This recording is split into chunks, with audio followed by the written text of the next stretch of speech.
This is Pet Life Radio. Let's talk pets.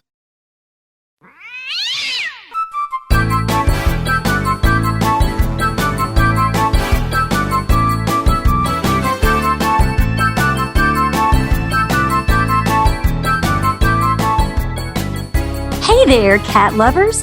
Welcome to 9 Lives with Dr. Cat.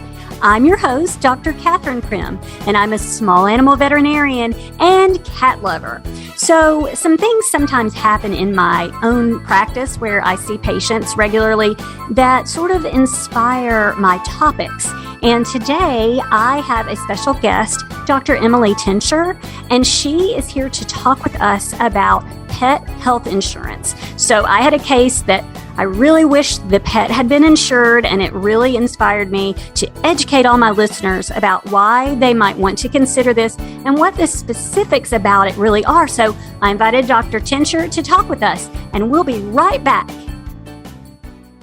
Here's an alarming statistic. More than 2/3 of dogs and cats have oral health disease by the age of 3, and one of the indicators is bad breath. Do your pets have a healthy mouth? Do you cringe when it's time for a kiss or a snuggle? Let's get to the cause. Harmful bacteria in their mouth. And bad breath is just the start. The bad bacteria cause tartar and oral disease, which can lead to serious overall health problems. It's critical to make sure your pet's oral health is the best it can be, as good dental health is key to optimizing their overall health.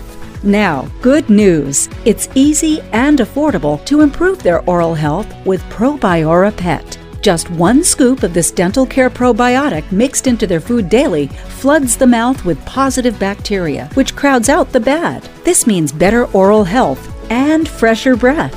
Probiora Pet is an all-natural dental care probiotic. It's odor and taste-free, so your pets will still enjoy their chow. We want to keep your pets healthy. During National Pet Oral Health Month, our listeners can save 10%. Go to probiorapet.com and use PLR10 at checkout. That's probiorapet.com. Use PLR10 at checkout to save 10%.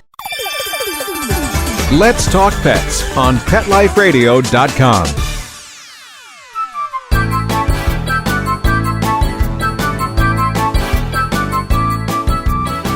Welcome back to 9 Lives with Dr. Cat on Pet Life Radio. As I said, I'm here with Dr. Emily Tincher. Hi, Dr. Tincher. Hi, Dr. Cat. Thanks so much for having me. As a veterinarian and a cat lover, I'm so excited to talk to you all about pet protection and how pet owners can prepare for making sure their kitty family members receive the care they need.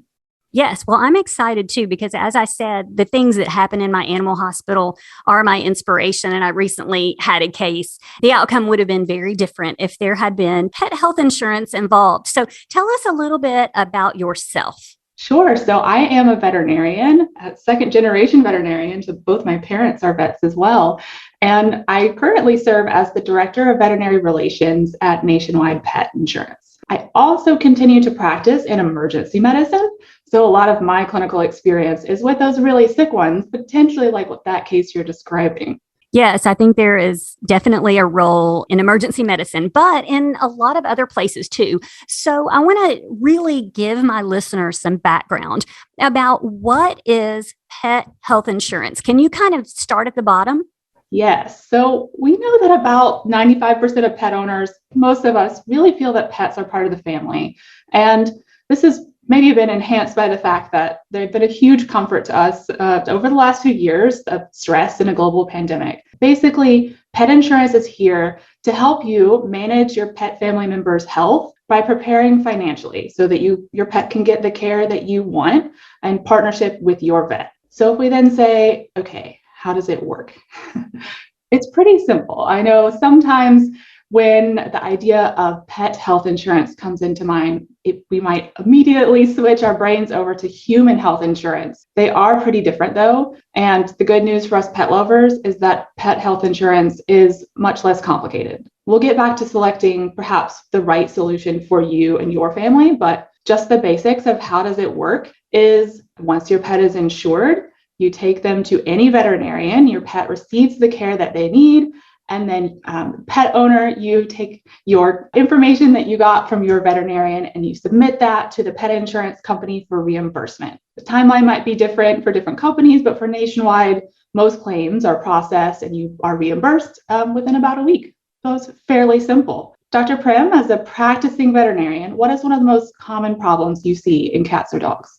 Gosh, I see a lot of cats with urinary issues, and that's a struggle and it's frustrating. And that's really one of the cases where I think feline health insurance could play a role. Do you agree? Well, I'm so glad that you brought up urinary challenges because if we look back at our data, we're still crunching the 2021 numbers, but for 2022, the 1 and 2 problems, the top claims that we see are urinary problems. So the top one is bladder problems or cystitis was kind of the more medical term for it. And then the second problem is kidney problems. So you're right spot on as far as what our data says and what you're seeing in practice, that insuring over 1 million pets at Nationwide, cats have lots of urinary problems. So if we were to say, okay, we have a kitty that is having some urinary problems, maybe having some accidents outside of the litter box, and you say, all right, it's time to take in my cat so that my vet can take a look at this and try and figure out what's going on. If your pet is insured, you then take your kitty in to your regular veterinarian, have them examined, have whatever diagnostics your vet recommends, maybe things like looking at their urine, looking at their pee, and trying to figure out what's going on with them. They're going to prescribe any medications that they think are recommended based on their findings.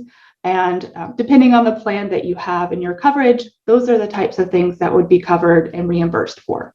So I know that you will agree with me, but I think that we as veterinarians are very often compared inappropriately to our human counterparts, because if I took my child to the doctor for a urinary tract issue, I would pay only my $20 copay or whatever, and I never would realize all the things that are going on behind the scenes. But if I see a patient, maybe a $55 exam charge, maybe, a $50 urinalysis, possibly some radiographs, and it adds up really, really fast. But people don't realize that we're doing the same stuff that their physicians are doing. And that's why I think that we should talk about pet insurance. We are doing those same things. And we know from additional survey data of US pet owners that about 1 out of 3 have had a difficult time providing vet care to their pets. But because it is something that can get expensive, I know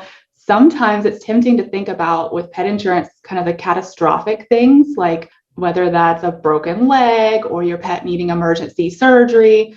But to your point, just a basic urinary tract infection or something that we see all the time in cats and dogs, skin allergies, those things can add up very quickly. And we know that, we care about our pets a lot. And it's tricky and hard to balance that with everything else that we have going on as pet owners in our lives that need to be paid for as well. So having that awareness that when you do go see your veterinarian, when your pet owners come and see you and I in practice, it is unfortunately something that can add up cost-wise because we're doing a lot for them in the background, more and more that we're able to do every year as we have additional new medications and breakthroughs that are helping us to provide more advanced care.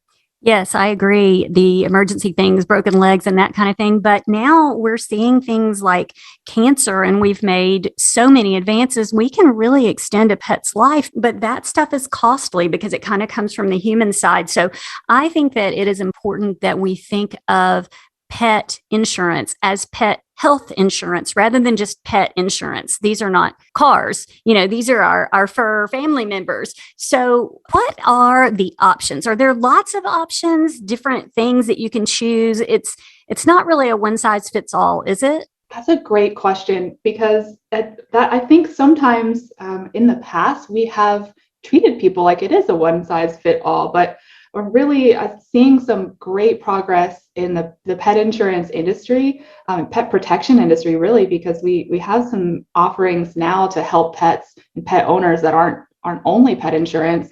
And so knowing and talking to your veterinarian and talking to your family about what your goals are for pet protection is step one in figuring out what it is that you might be looking for that might meet your needs for pet insurance. So if you're looking for basic coverage, essentially, if you want to be sure that if something catastrophic does happen, an accident like that broken leg, that you will be able to take care of your kitty and be sure that whatever they may need, from pain medication to surgery and exam fees, is covered, that might be a more basic accident-only type plan. If you said instead, Dr. Cat, I would really like to be sure that my cat has comprehensive coverage, whether it is something more basic and I have to be sure that the wellness coverage that you're recommending is included too. I want absolutely everything to be included as part of my pet protection solution. There are more advanced options, I would say, more comprehensive options for pet insurance too. So it spans a range. And the top question to answer before you purchase one is to just say, what am I expecting and what are my goals? As you may imagine, the more basic options are also a little bit more budget friendly too. So if you're looking for that more comprehensive coverage, it may also be a more costly coverage option too. So I think one of the differences, and I want to talk with you about this because I'm not really sure, but I think one of the differences between the coverage that we typically think of with our human children or our human family members is the preventive care part. I know when my son was a baby, we would go and get a bunch of vaccinations and he would cry and cry. And then we would pay our $25 copay or whatever. The preventive care stuff was all included, but it's a little bit different with pet insurance, correct? It is. And it's so sad to hear, anyone considering your child crying. I know that must be hard to think about even now, but yeah, making sure that our pets have the kind of wellness pieces that our veterinarian is recommending, those are important. And it really depends on, how do I want to budget and how do I want to prepare for what my vet is recommending?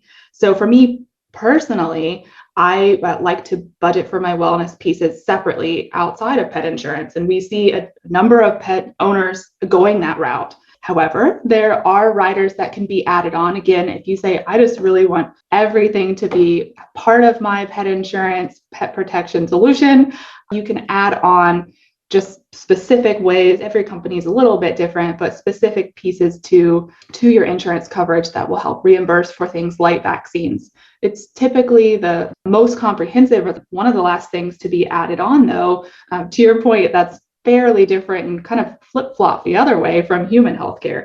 Yes. And I think that, each person has to consider their own budget because everybody has an individual situation. You and I are veterinarians. Preventive care is fairly easy for us. We can just, it's right there, but not everybody is. And I think every pet owner is also changed by their own experiences. I know I have people who have said, oh, my last cat, dealt with this type of cancer and it ended up causing so much. And I really want to make sure I'm covered for that. It's very individual.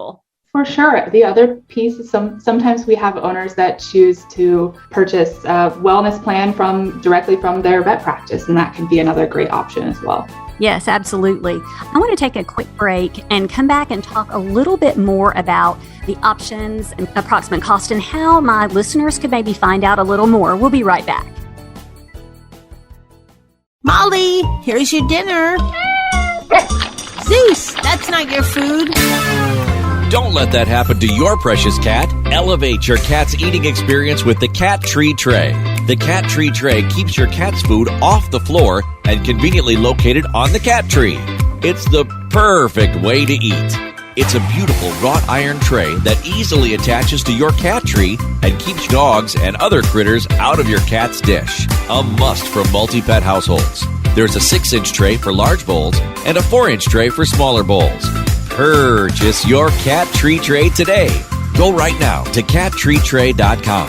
That's cattreetray.com. cattreetray.com.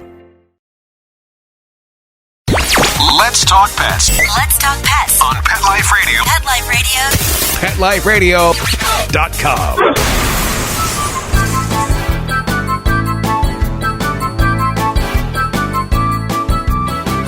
Welcome back to 9 Lives with Dr. Cat on Pet Life Radio. So we've been having a really good conversation with Dr. Emily Tincher about pet health insurance and how she and I think that all you listeners should consider this, just because a catastrophic illness can be life-ending for your pet based on your finances. And that is very heartbreaking for all veterinarians. So with that said, and we've talked a little bit about all the different options, where can people find out a little bit more about this? That's a great question too, as well. I think a place that I would start is talking to your veterinarian and asking if they have recommendations or companies that they've worked with before. To find more about Nationwide specifically, you can go to petinsurance.com. As the first pet health insurer in the United States, we did get that coveted pethealthinsurance.com. We have a 40th year anniversary coming up from when we issued the first pet health insurance policy to Lassie, TV's Lassie. So, there are multiple places that you can go, but as always, I think from you and I, we would recommend involving your veterinarian in that conversation too. Absolutely, because wellness care certainly differs from veterinarian to veterinarian. We have wellness packages that you certainly would want to compare the price of those to the wellness riders with whatever company you wanted to go with. So yes, I always want to steer everybody toward their own veterinarian. So here's a good question, I think. When in my pet's life would I want to ideally sign up for pet health insurance? That is an important question for the piece of considering what does pet health insurance not cover? And I want to take a step back and answer that one first, and then we'll come back to when should you consider it. And so when we consider all the great things that pet health insurance can help us with, there are a lot of them. We talked about several already. What does it not cover? There are some easy things that aren't medical, like grooming and boarding. Those are not covered, and neither are taxes or waste. The one that can be a little more confusing, though, is pre-existing conditions. So let's demystify that. Because pet insurance is structured like property insurance, so it can be helpful to sometimes think about car insurance as an example. If you crash your car, you won't be able to get insurance to fix the damage that happened in that accident. Similarly, the best advice I can give about pre-existing conditions is that if you're worried that something might not be covered based on something that your pet has already had happen, just assume that it won't, and then reassess the value proposition of protecting your pet from other things that might happen. For cats, for example, we've talked about urinary conditions being a top thing that you're seeing in practice and a top thing that we see in claims across the US. But we also see a lot of other things like stomach issues, itchy skin and ear infections, diabetes. There are lots of other things that could happen across your pet's lifetime. Ultimately, so that your pet doesn't have pre-existing conditions that aren't covered, the best time to institute coverage to get a pet insurance policy for your kitty is before they have any, which is when they're young and healthy usually. Great. So we need to think about this when we adopt a kitten, perhaps, maybe when we go to our veterinarian and open that conversation. Is that you think good advice? That's great advice. I also think even if your pet does have a pre-existing condition, it's a great time to talk to your veterinarian again and say, okay, what are some other things that you're worried might happen based on your experience and based on what you're seeing with my specific kitty here that I need to be sure are covered when I'm looking at a pet insurance solution. Okay, so cats are not dogs, we know, but I know that there are some things specific to dog breeds that may or may not have coverage in certain kinds of pet health insurance. What about cats? Are there any breed-specific things? So when we look at types of coverage, again, going back to that spectrum of basic to more comprehensive, as you add on additional pieces, like you're looking for accident and then illness. So if they get sick with something, that can be added on. Some types of coverage can cover what we call congenital or hereditary type things. So things that different breeds are predisposed to. So again, that would be a conversation with your veterinarian of, if I have a specific breed of cat, is there something I should be worried about? And then look at that as you're looking at options to consider for pet insurance and make sure that you know whether that will be covered or not if your cat does end up developing it. It is certainly specific from company to company. So I talk about this a lot on this show, but planning is everything. Before you adopt a kitten, think about your budget. Think about how you might handle something catastrophic happening. And pet insurance should definitely be a part of that conversation with your veterinarian. So if you look at all the options and you look at your budget, is that really how, and then talk to your veterinarian, is that how you decide between the different options, Dr. Tincher? I do think that's helpful, considering what you would expect, what kind of help you want when you're looking at pet protection is step one. What are my expectations so that I can be sure those are included within whatever insurance policy I'm looking for? That is super important and a conversation to have with your veterinarian. So understanding what your expectations are is number one. That will help you select the type of pet protection you want. And then number two is just, considering what types of pre-existing conditions might my pet have if they're not healthy or young and healthy without any. And then the other piece might be, are there any additional add-ons that the companies that I'm looking at have that could provide extra value? So for example, from Nationwide, all of our members since 2015, so for over 7 years now, have had included, if they need to call someone and talk to a veterinary professional about just a more simple question for their pet, they have access to our teletriage partner Vet Helpline. So at no additional cost, our members can call and ask, again, those relatively simple questions. And I know as a fear-free certified professional, especially when we're talking about cats, if there's perhaps a time that we don't need to take a cat into the vet and we can get those answers at home, that can be really helpful. And the other piece to consider for that is, the last thing a cat wants to do is come and see me in the emergency room.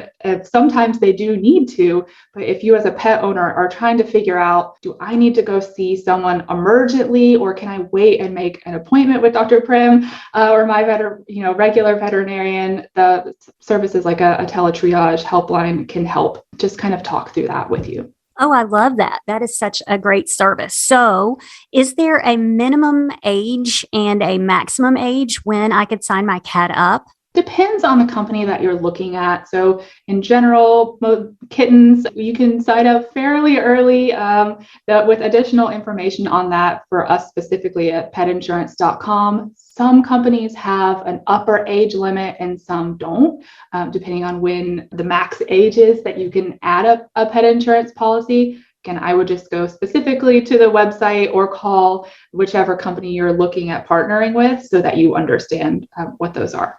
That is really great. So I guess the take-home message is talk to your veterinarian about your specific cat's risks and, do a little bit of research about the companies that you might be interested in. I think that the telehealth option that you guys offer there at Nationwide is really helpful. I know clients have questions sometimes when we're not open. So that's a really good idea. They do. And I know I have questions sometimes that I'm grateful to have other veterinarians to talk to. So I can imagine that it would be quite helpful. I was just talking to a member recently.